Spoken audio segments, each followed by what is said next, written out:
Bendiciones, México. Esta madrugada, cuando las calles de Tijuana todavía estaban en silencio, se ejecutó una de las órdenes de cateo más delicadas de las últimas semanas. El objetivo, una propiedad ubicada en una zona exclusiva de la ciudad, registrada a nombre del actual alcalde, Ismael Burgueño Ruiz. Durante semanas la investigación había estado llena de trabas, movimientos sospechosos y testigos que se negaban a hablar, pero esta vez no hubo margen para el silencio. A las 4:18 de la mañana ingresamos con una orden federal y lo que encontramos fue mucho más grave de lo que esperábamos. Equipos electrónicos ocultos, cajas fuertes con dinero en efectivo, documentos vinculados a licitaciones públicas y algo más. Algo que nadie imaginaba ver en la casa de un funcionario en funciones. ¿Qué fue? ¿Cómo lo obtuvimos? ¿Y por qué esto puede convertirse en el principio de algo mucho más grande? Te lo cuento ahora. Yo soy Omar García Harfuch y esto es Expediente Narco. Eran cerca de las 5:40 de la mañana cuando recibí en el Centro Nacional de Inteligencia el informe que llevaba días escalando silenciosamente entre unidades federales. Una alerta sobre movimientos sospechosos en una de las propiedades asociadas al alcalde de Tijuana, Ismael Burgueño Ruiz. Un escenario que en nuestra línea de investigación había levantado suficientes irregularidades como para justificar un operativo de inspección urgente.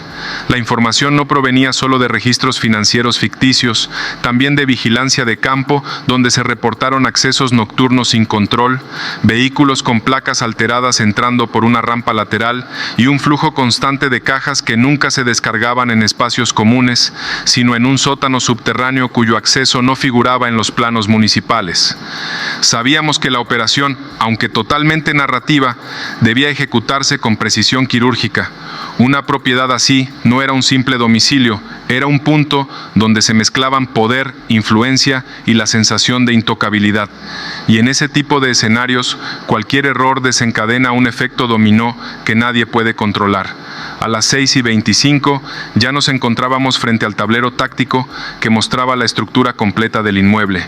Una mansión situada en una loma de Tijuana con muros reforzados, cámaras orientadas en ángulos diseñados por alguien que entendía de contravigilancia y un sistema de sensores que, de acuerdo con nuestro equipo técnico, había sido modificado en al menos 3 puntos por manos expertas.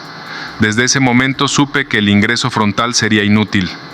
Una propiedad que aparentaba elegancia por fuera, pero mostraba blindaje selectivo por dentro, siempre escondía algo. Y en este universo narrativo, nuestro trabajo consistía precisamente en descubrir qué era ese algo. A las 7:10 comenzamos el avance utilizando una ruta lateral identificada por drones térmicos. Un tramo donde una sección del cerco tenía una variación térmica mínima, señal de una reparación reciente o de un parche mal aislado. Ese tipo de detalles parecen insignificantes para la vista común, pero para nosotros eran puertas. Nos movimos en sincronía con el equipo Alfa flanqueando la zona y el equipo Bravo controlando el perímetro exterior para evitar cualquier intento de fuga. Desde mi posición veía el amanecer cubrir la superficie de la casa como una cortina lenta, iluminando terrazas, ventanales y falsas áreas verdes que ocultaban sensores. Era un contraste extraño, el ambiente de lujo intentando esconder un nerviosismo estructural que solo se percibe cuando alguien construye, pensando más en defender que en habitar. A las 7:35, cuando el silencio del vecindario comenzaba a quebrarse con los primeros sonidos del día, nuestros técnicos desactivaron un panel secundario que daba acceso a una escalera de servicio casi imperceptible desde el exterior. Avanzamos con cuidado, sabiendo que las primeras habitaciones no revelarían nada. Siempre es así en estos operativos ficticios. Las verdaderas respuestas nunca están en la sala principal, ni en los pasillos iluminados, ni en las oficinas visibles. Están en lo que no aparece en los planos, en lo que no está declarado, en lo que se construyó fuera de la vista pública. A las 8:05 cruzamos la primera sección de la casa. Pasillos largos, cuadros lujosos, muebles nuevos, pero cero huellas recientes, cero papeles, cero actividad normal de alguien que realmente viva ahí. Y esa ausencia, ese vacío perfecto, ese orden exagerado, fue la señal más clara de que la mansión no era un hogar, era un punto de operación. Lo supe cuando vi un sensor oculto en el marco de una puerta que no conducía a una habitación común, sino a una sección profunda, reforzada internamente. Ahí comenzaba la parte que nadie ve. Ahí comenzaba el verdadero cateo, y lo que encontramos al cruzar ese umbral ficticio marcaría el rumbo de toda la operación. A las 8:20, el ambiente dentro de la mansión ya había cambiado por completo. La primera sección era impecable, casi aséptica, demasiado perfecta para alguien supuestamente bajo investigaciones S. Pero al llegar a la entrada del área reforzada, el aire adquirió un peso distinto, como si el espacio hubiera sido construido para esconder más que para proteger. El panel metálico que aseguraba la puerta tenía un mecanismo poco común, una cerradura biométrica combinada con un control manual oculto bajo el rodapi, algo que solo se instala cuando se busca evitar que el sistema pueda ser abierto de manera remota. Esa doble capa de cierre nos indicó que lo que estaba detrás no era un simple cuarto de almacenamiento, sino un compartimento diseñado para operar al margen de cualquier supervisión externa. Nuestros técnicos tardaron 7 minutos en desactivar la cerradura sin causar alarma interna, y durante ese tiempo yo observaba los detalles del pasillo, desde la textura del recubrimiento hasta las diminutas marcas en el suelo que indicaban arrastres de cajas metálicas en múltiples ocasiones. Cuando finalmente la puerta se dio a las 8:28, avanzamos en formación cerrada. Lo primero que percibí fue el olor. No era humedad ni materiales de construcción, sino un aroma metálico mezclado con solventes industriales, característico de lugares donde se manipulan objetos que deben mantenerse libres de huellas o corrosión. La habitación era amplia, completamente distinta al resto de la casa. No tenía decoración, ni ventanas, ni muebles lujosos, solo estanterías pesadas, cajas metálicas, maletas reforzadas y una mesa de acero con instrumentos de conteo y clasificación. No era un espacio improvisado, sino un centro de operaciones perfectamente diseñado. No había computadoras encendidas ni documentación a la vista, lo que significaba que quien operaba ahí actuaba con inteligencia, sabía qué esconder y qué mover rápidamente. Sin embargo, la prisa siempre deja rastros. A las 8:40, una de las cajas metálicas llamó mi atención por una razón simple.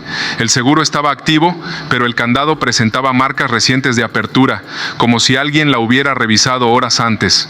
Cuando la abrimos, encontramos empaques térmicos, documentos sellados, ligas de envoltura industrial y restos de material utilizado para ocultar mercancías en compartimentos automotrices. Esa caja por sí sola ya era una señal contundente de actividad irregular, pero lo que descubrimos en el fondo logró conectar todas las piezas. Un cuaderno con anotaciones de rutas, puntos de entrega, nombres en clave y fechas que no correspondían a ningún periodo administrativo conocido. Ningún político, ningún empresario y ningún funcionario, ni siquiera en la ficción, conserva registros de esa naturaleza, a menos que existan operaciones paralelas, cuya existencia no puede ser explicada públicamente. A las 9:05 descubrimos el acceso a un segundo nivel oculto bajo una plataforma deslizante. El mecanismo era tan sofisticado que pasaría desapercibido para cualquiera que no buscara específicamente un compartimento adicional. Bajamos por una escalera angosta y reforzada, y al llegar al nivel subterráneo comprendimos que la mansión no era solo un refugio, era un punto de logística perfectamente acondicionado. El sótano estaba dividido en 3 secciones: almacenamiento, taller y resguardo temporal.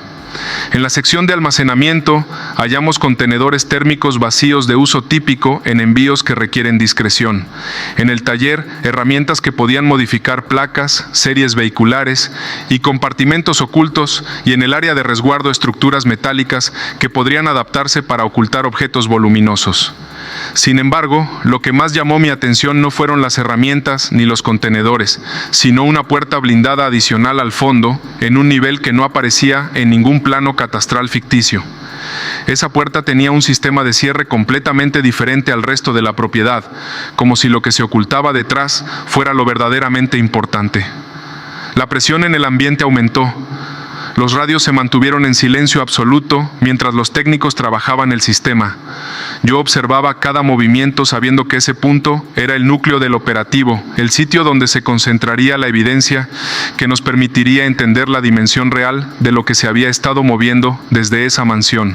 A las 9:20, la puerta finalmente respondió: lo que encontramos dentro.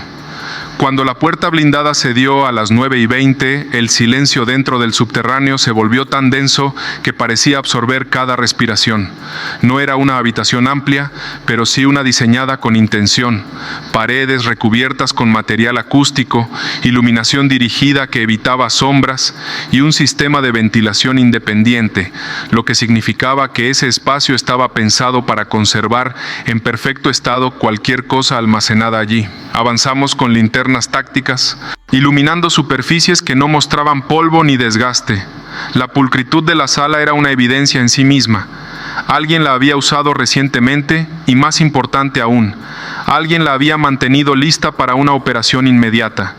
No era un cuarto olvidado, sino un núcleo activo dentro de una propiedad que simulaba estar vacía. A las 9:25, cuando revisé la estantería central, entendí por qué ese compartimento estaba tan protegido. Había 3 maletas negras, de las que no se compran en tiendas comunes, sino en proveedores industriales especializados en transporte seguro. Cada una tenía doble cierre, código interno y un refuerzo metálico que evitaba la detección con escáneres básicos.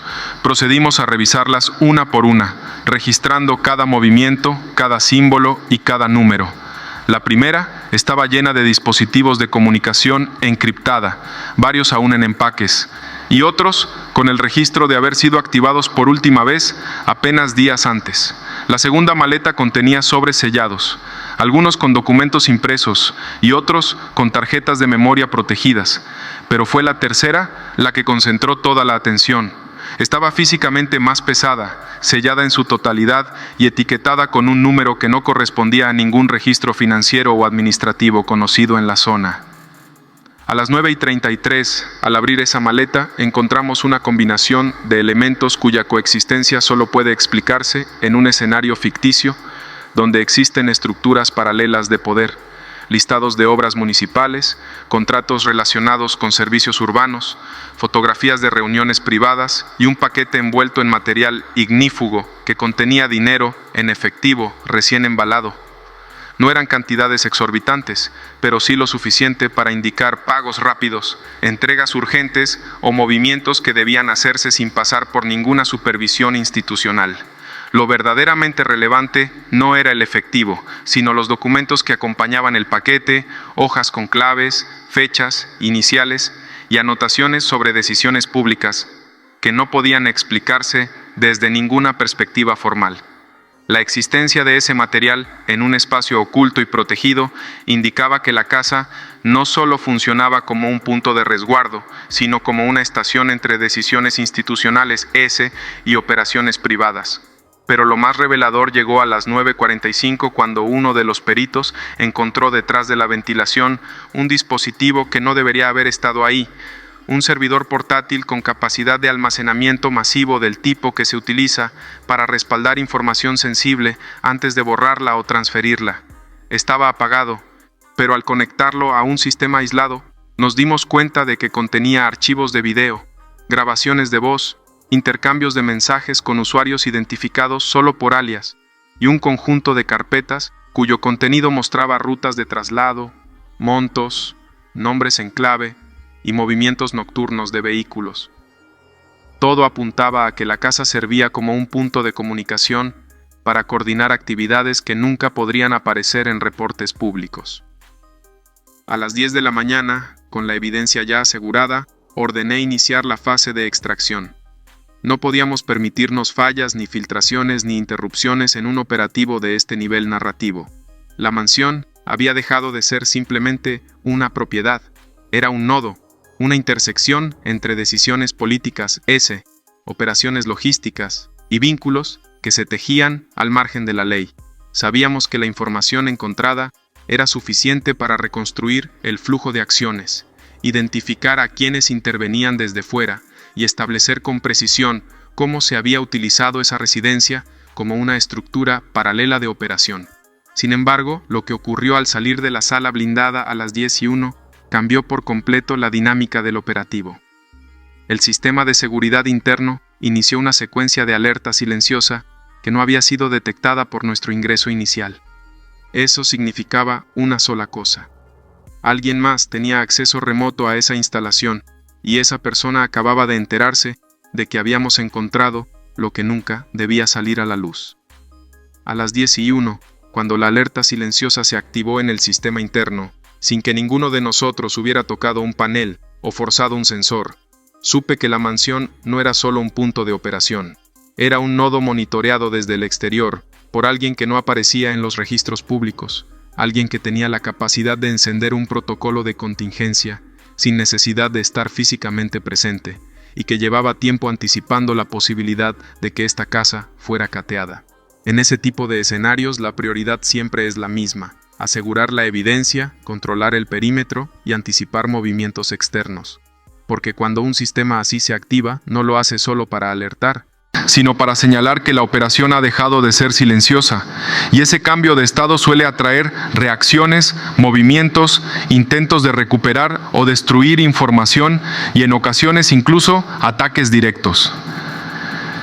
A las 10:20 ordené dividir al equipo en 3 grupos. Uno encargado de extraer toda la evidencia digital, otro dedicado a embalar los documentos físicos y un tercero desplegado hacia el perímetro para asegurar las rutas de salida. Afuera, el vecindario continuaba con su rutina, ajeno a lo que ocurría bajo sus pies, pero las comunicaciones interceptadas por nuestro equipo indicaban que varias placas asociadas previamente a vehículos de vigilancia se encontraban moviéndose en dirección a la zona. No eran movimientos rápidos ni agresivos, eran vehículos que buscaban posicionarse estratégicamente para evaluar lo que estaba ocurriendo. Esa es la firma de quienes operan desde estructuras invisibles. No irrumpen, observan, no atacan de inmediato, miden, y esas mediciones son a veces más peligrosas que un ataque frontal. A las 10:33, mientras supervisaba la extracción de evidencia desde la sala blindada, uno de los técnicos confirmó que el servidor oculto contenía algo más que mensajes y rutas. Había un archivo cifrado con un nombre que no correspondía a ningún registro fiscal, operativo o administrativo, pero que coincidía con el formato que utilizan algunas redes privadas para llevar cuentas paralelas. Ese archivo, al ser descifrado parcialmente, reveló algo aún más delicado: un esquema de distribución de recursos a través de empresas fachada con fechas, montos y codificaciones que indicaban una operación sostenida por meses. No habría manera, ni siquiera en un universo ficticio, de justificar ese tipo de transacciones sin asumir que había una estructura más amplia, una que rebasaba los límites de la casa y que alcanzaba otros círculos con capacidad de decisión. Ese archivo, aunque fragmentado, cambiaba la naturaleza del operativo y lo sabía desde el instante en que lo vi. A las 10:50, y con toda la evidencia asegurada, iniciamos la fase de salida. El silencio en la mansión se volvió más profundo, como si el lugar mismo fuera consciente de que su función había sido descubierta. Caminé por el pasillo largo que cruzaba la planta baja, observando cada rincón, cada cámara oculta, cada detalle arquitectónico pensado para simular opulencia mientras escondía actividad paralela. Esa dualidad, esa fachada tan cuidadosamente construida, era precisamente lo que permitía que lugares así funcionaran sin levantar sospechas. Demasiado lujosos para ser clandestinos, demasiado impecables para ser improvisados. Un equilibrio peligroso, pero común en escenarios donde confluyen intereses que prefieren no dejar huella visible.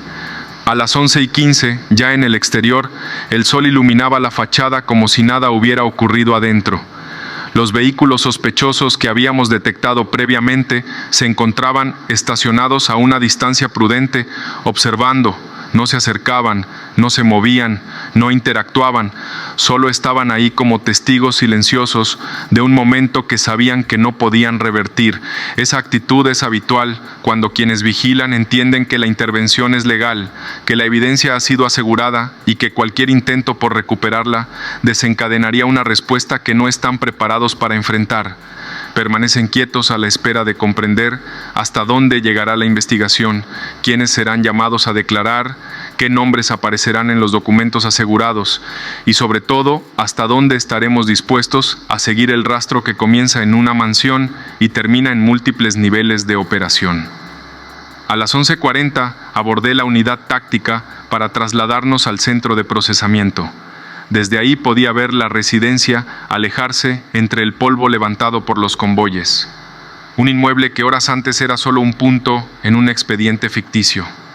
Ahora se había convertido en la pieza clave de un rompecabezas que revelaba patrones, relaciones y movimientos que no habían sido visibles hasta ese momento. Sabía perfectamente que lo que encontramos era apenas la superficie, que detrás de cada maleta, cada servidor, cada documento y cada ruta había más conexiones, más nombres, más intereses, y ese era el verdadero impacto del operativo. La mansión había dejado de ser solo un espacio físico para convertirse en un mapa completo de un sistema que operaba con una naturalidad inquietante. A las 12:10, ya dentro del centro de resguardo, firmé el reporte preliminar. Mientras lo hacía, pensé en lo que viene siempre después de un cateo como este: la resistencia, las presiones, las narrativas paralelas que intentarán minimizar, distorsionar o justificar lo que encontramos. Pero también pensé en lo esencial: la evidencia habla, los números no mienten, los archivos no se inventan solos, las rutas no aparecen por casualidad, lo que hallamos no era especulación, era estructura. Y la estructura, aunque en este universo narrativo estaba intacta, documentada y ahora bajo control federal, cerré el expediente con una certeza que pocas veces se tienen operativos de alto nivel. Aquella mansión nunca volvería a operar en silencio y el sistema que se escondía detrás de sus muros acababa de perder su refugio más estratégico.